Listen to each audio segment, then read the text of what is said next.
साधन में खास बाधा वो क्या है? राग द्वेष।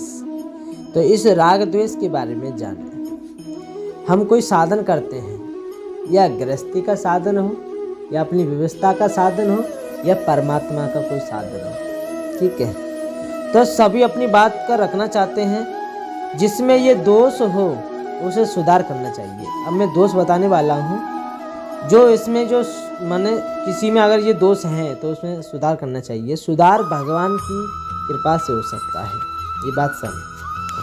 भगवान की कृपा से हो सकता है। मनुष्य यदि अगर अपनी बात छोड़ दे तो सुधार हो सकता है। ये मंत्र पढ़ लो कि जो काम जिस प्रकार से होता है उसी में हम आनंद मानकर उसे करें। तो अपनी बात का पक्ष न लें, न किसी अन्य का पक्ष लें, न तो हम जिद्दी रहें कि नहीं हम तो ऐसे करेंगे ऐसे करेंगे। जो काम जिस तरीके से होना है उसी तरीके से उसमें आनंद लें, उस काम को उसी हिसाब से करें जिस प्रकार से होना, ठीक है।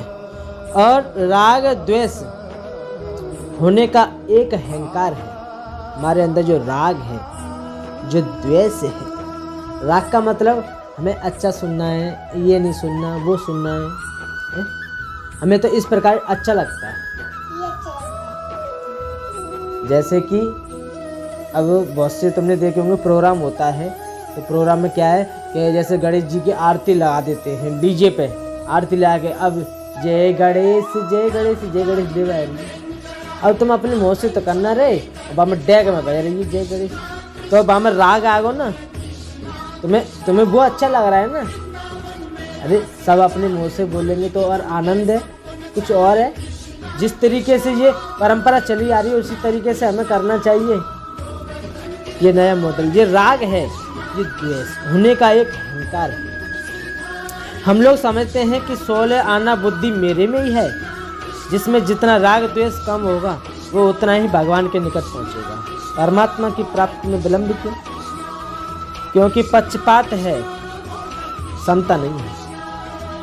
परमात्मा की प्राप्ति में विलंब नहीं है, लेकिन हमारे अंदर क्या है? एक पक्षपात है, समता नहीं है। और जो पक्षपात रहित है, न उसकी पक्ष न उसकी पक्ष, उसे महात्मा समझो, वो महात्मा है। महात्मा का मतलब महान आत्मा, जिसकी आत्मा महान हो, वो महात्मा है। किसी का पक्षपात नहीं है।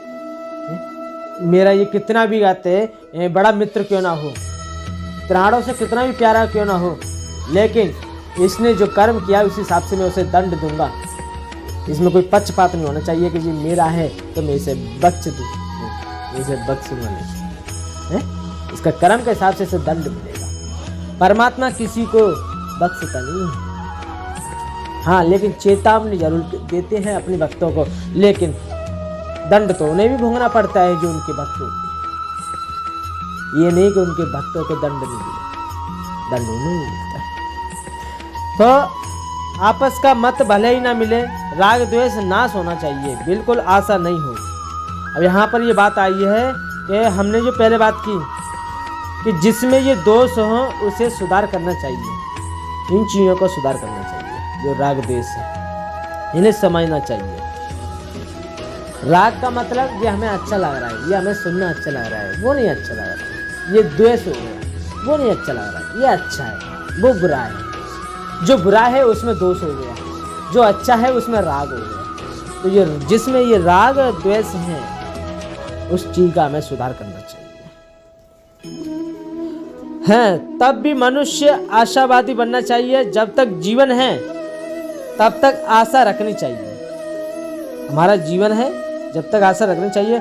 सत्संग में रहस्य और तत्व की बातें जो 5 वर्ष से पहले कही जाती थी वे 3 वर्ष पहले कम की गई, 1 वर्ष पहले उससे कम की गई, अब उससे भी कम हो गई, क्योंकि मेरी बात उपजी नहीं, जो उपजती है उसको कहने में हिचक होती है। क्यों होती है?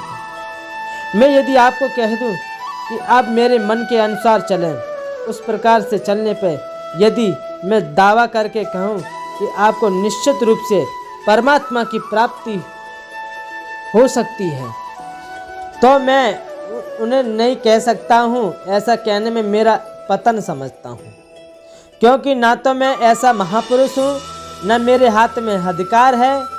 किंतु मैं ये सिद्धांत मानता हूँ कि आप यदि मान लें तो आपका कल्याण हो जाएगा, इसमें संशय नहीं है। ये मेरी सामर्थ्य का फल नहीं है, आपकी श्रद्धा का फल है। मेरे सामर्थ्य की क्या बात है? स्वामी जी कहते हैं कि मुझे भगवान की प्राप्ति नहीं हुई, किंतु यदि किसी को श्रद्धा हो जाए कि ये परमात्मा की प्राप्ति करा सकते हैं तो उसको परमात्मा की प्राप्ति हो सकती है। इनको मत कहो। श्रद्धा की बात छोड़कर दूसरी बात कहता हूँ, मैं तो वही हूँ, आप भी वही हैं। फिर किस बात की कमी आई? दो ही बात की कमी आ सकती है, या तो मेरी पात्रता का कमी आ सकती है, या आप लोगों की पात्रता में किसी भी कमी आई, ये तो परमात्मा ही जाने। किंतु नीति यही कहती है कि मुझे अपने में ही कमी माननी चाहिए, आप लोगों में, अपने में। वास्तव में इस तरह की मान्यता से ही सुधार हो सकता है। और यहाँ पे इतनी बड़ी बात सुंदर है कि मुझ में अपने में ही कमी माननी चाहिए। सुधार कब होगा?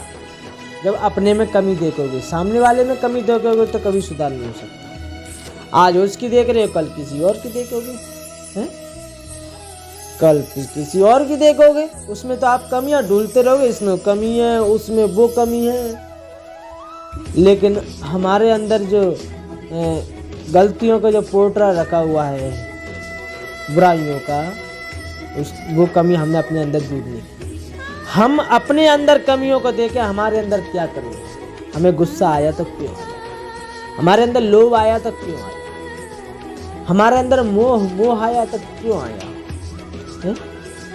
कामना इच्छाएं आई तो क्यों आई? हम किसी कार्य को कर रहे हैं, आखिर हमें ऐसी क्या कमी है जो वो चीज़ सफल नहीं हुई? अपने अंदर ढूंढे ना उस कमी को।